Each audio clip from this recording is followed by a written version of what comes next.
Welcome to this video tutorial showing some of the new features in VIA 1.5. I have a scenario loaded. Here you can see the network. Now for many persons this is still pretty abstract. They are used to colorful maps and have problems getting a sense of orientation if only some lines are shown as here. In the past we advised to load additional shapefiles, for example for showing lakes and forests. Or as an alternative, the usage of the raster image plugin, which allows to load geotiffs and show them as georeferenced background images. But a lot of people neither have suitable shapefiles nor raster images. So what should they do? We've extended the raster image plugin a lot in 1.5. Actually so much as that we call it now the map background plugin. It still allows to load geotiff raster images, but it also provides now a new layer that we call web map. The web map layer allows to use maps we know from the internet like Google Maps, OpenStreetMap or Bing Maps to be used as background in VIA. We can create such a web map layer now. Well, first likely we won't see anything. We first have to specify in which coordinate system our data is that we are visualizing already, for example the network. In our case, it's a coordinate system specific for Switzerland.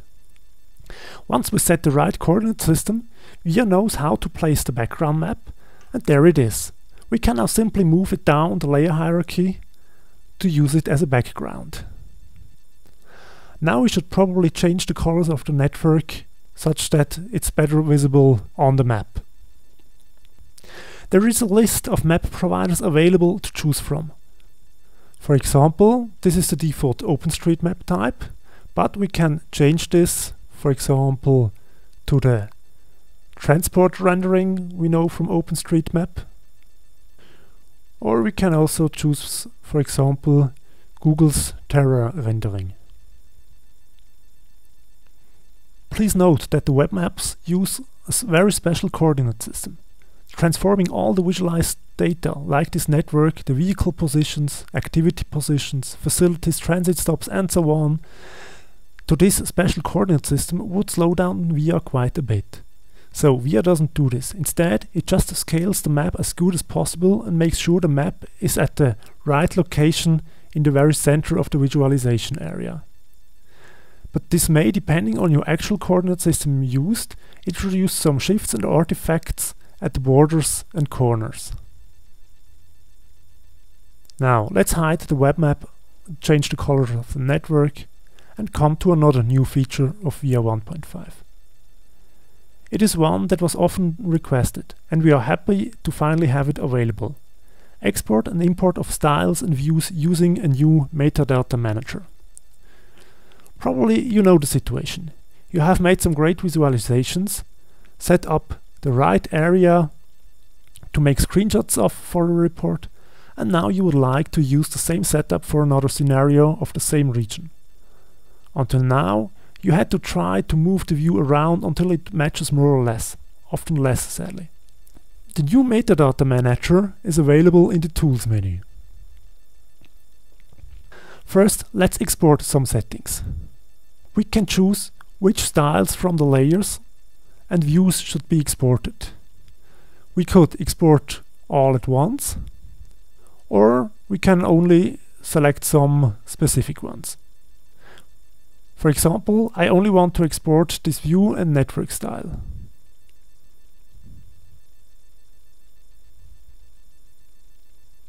These settings can now be stored in a file. Now, let's load some settings I've prepared previously.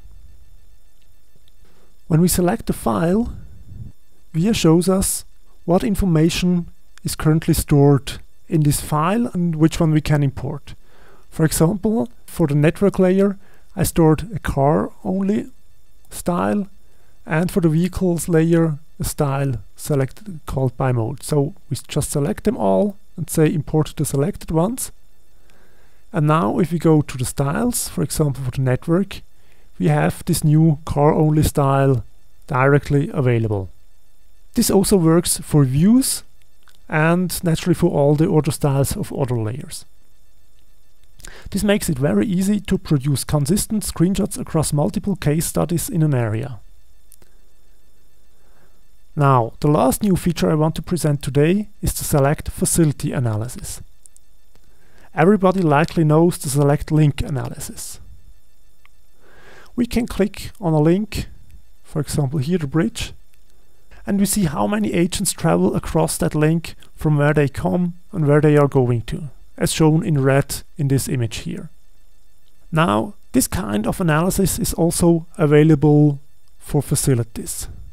For example, I can choose this facility here.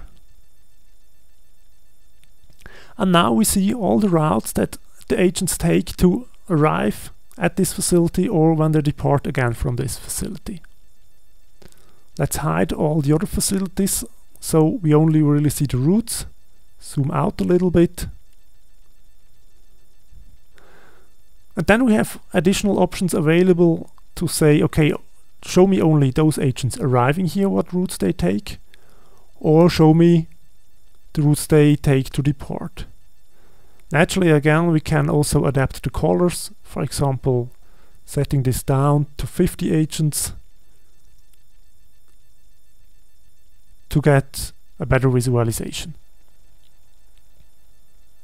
We hope you like that new functionality, especially if you work a lot with facilities in MetSim.